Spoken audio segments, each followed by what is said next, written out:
Hi అండి, నమస్తే. నేను మీ Shanti. Welcome back to my channel Shanti's vlogs.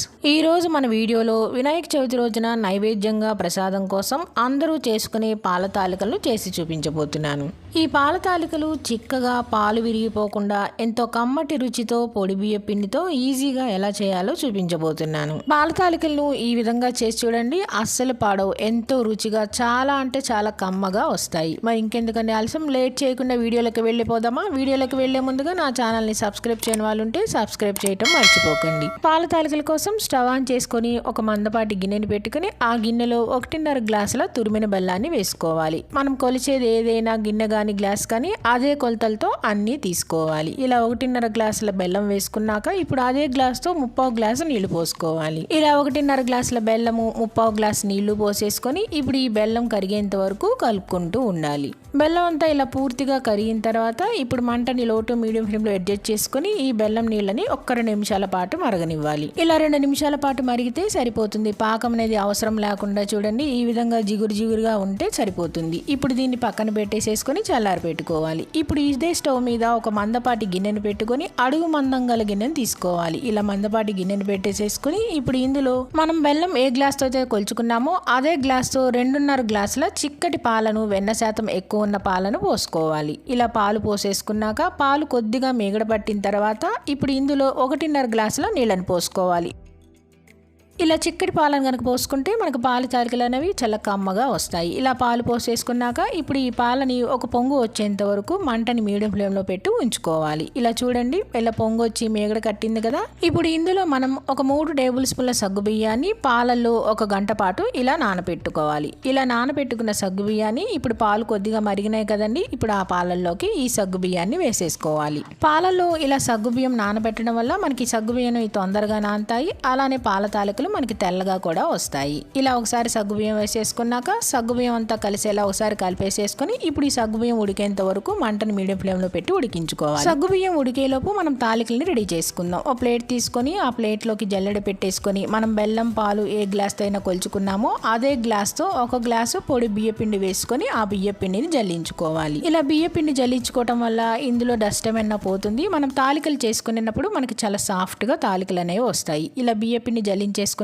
ఇప్పుడు ఇందులో మనం చల్లారిన బెల్లం వాటర్ని 1 గరిటె వేసుకోవాలి. బెల్లం వాటర్ బాగా చల్లారిన తర్వాతనే ఇలా 1 గరిటె వేసుకోవాలి. ఈ గరిటె వేసేసుకున్నాక ఇప్పుడు ఈ బెల్లం వాటర్ అంతా బాగా కలిసేలా పిండిని మనం కలుపుకోవాలి. బెల్లం వాటర్ అంతా బాగా కలిసేలా కలుపుకున్నాక ఇప్పుడు ఇందాక మనం 2.5 గ్లాసులు పాలు పోసుకున్నాం కదండి, ఇప్పుడు మిగతా 1/2 గ్లాసు అంటే 3 గ్లాసులు అవుతుంది. మిగతా 1/2 గ్లాసు పాలని కొద్దిగా పోసుకుంటూ ఈ పిండిని మనం కలుపుకోవాలి. మనం పోసుకునే 1/2 గ్లాసు పాలు కాచి చల్లార్చిన పాలైతే సరిపోతుంది. ఇలా 1/2 గ్లాస్ పాలని కొద్దిగా పోసుకుంటూ పిండిని చాలా సాఫ్ట్గా కలుపుకోవాలి. పిండినంతా ఇలా సాఫ్ట్గా కలిపేసేసుకున్నాక చూడండి, నాకు 1 స్పూన్ పాలు మాత్రమే మిగిలినాయి. ఇలా పిండి అంతా బాగా కలిపేసేసుకుని ఇప్పుడు మనం తాలికల్ని చేసుకుందాం. చేతికి చెక్కబోర్డుకి నెయ్యి రాసుకొని కొంచెం పిండిని తీసుకుంటూ ఈ విధంగా చూడండి, నేను తీసుకున్న పిండి అయితే కరెక్ట్గా సరిపోతుంది. ఇలా కొద్దిగా పిండిని తీసుకుంటూ ఈ విధంగా తాలికల్ని చేసుకోవాలి. చేతికి నెయ్యి రాసుకోవటం వల్ల చేతికి చెక్కబోర్డుకి తాలికలు అనేవి అంటుకోకుండా ఉంటాయి. అలానే ఉడికేటప్పుడు ఒకదానికొకటి అంటుకోకుండా కూడా వస్తాయి. మీరు కావాలంటే చక్రాల గొట్టంలో వేసుకొని డైరెక్ట్ గా పాలల్లో ఒత్తుకోవచ్చు.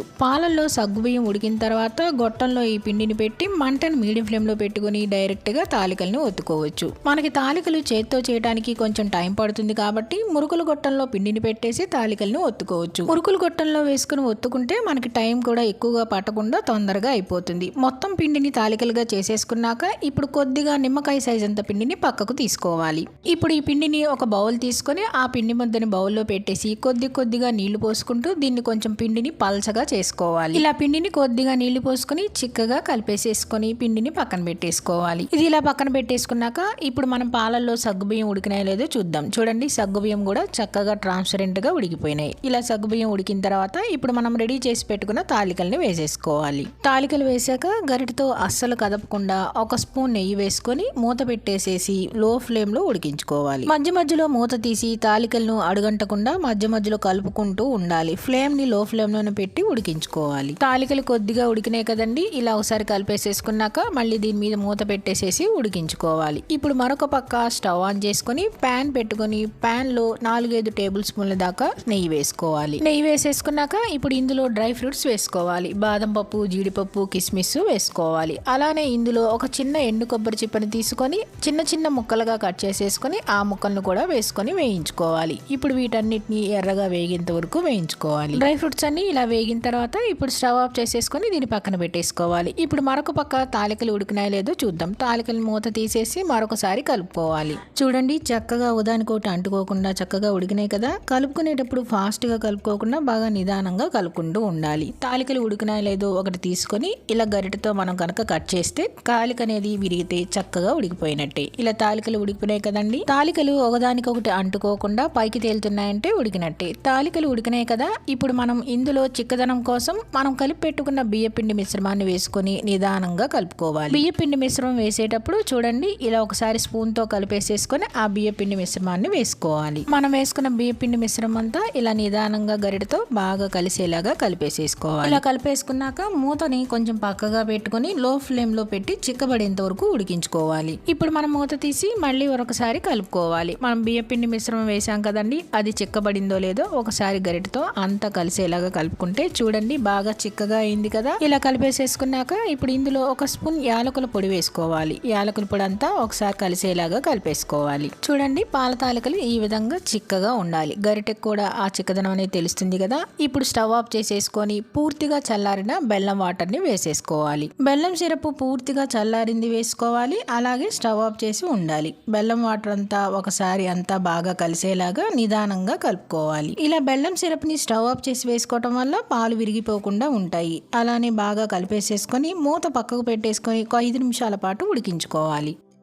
5 నిమిషాల తర్వాత మూత తీసి మరొకసారి కలుపుకోవాలి. చూడండి, ఈ విధంగా చిక్కగా ఉడికింది కదా. ఇలా ఉడికిన తర్వాత ఈ పాల తాలికల్లోకి ఇప్పుడు మనం ముందే వేయించి పెట్టుకున్న డ్రై ఫ్రూట్స్ ని వేసుకోవాలి. ఇలా డ్రై ఫ్రూట్స్ అన్ని నెయ్యితో సహా వేసేసుకున్నాక ఇప్పుడు ఈ డ్రై ఫ్రూట్స్ అన్ని బాగా కలిసేలాగా కలిపేసుకోవాలి. అంతేనండి, పాల తాలికలు రెడీ అయినాయి. కన్సిస్టెన్సీ చూడండి, ఈ విధంగా ఉన్నప్పుడే స్టవ్ ఆఫ్ చేసుకోవాలి. మరి చిక్కగా ఉడికించుకోకుండా ఈ విధంగా ఉడికించుకుంటే చల్లారిన తర్వాత చిక్కబడుతుంది. చూడండి, పాల తాలికలు ఇలా చేస్తే చాలా అంటే చాలా కమ్మగా ఉంటాయి. పాల తాలికల్ని ఇలా వేడిగా కాకుండా కొద్దిగా చల్లారిన తర్వాత సర్వ్ చేసుకుంటే చాలా రుచిగా కమ్మగా ఉంటుంది. ఇంకెందుకండి ఆలస్యం, ఈ పద్ధతిలో మీరు కూడా ట్రై చేయండి. ట్రై చేసి మీకు ఎలా వచ్చిందో కామెంట్స్ లో తెలియజేయడం మర్చిపోకండి. అంతేకాదండి, ఈ పాల తాలికల వీడియో మీకు నచ్చిందా అండి? నచ్చితే కనుక లైక్ చేయండి, షేర్ చేయండి, సబ్స్క్రైబ్ చేయండి. మరిన్ని అప్డేట్ కోసం కిందన్న బెల్ ఐకాన్ని క్లిక్ చేయండి. ఇట్లా మీ శాంతి.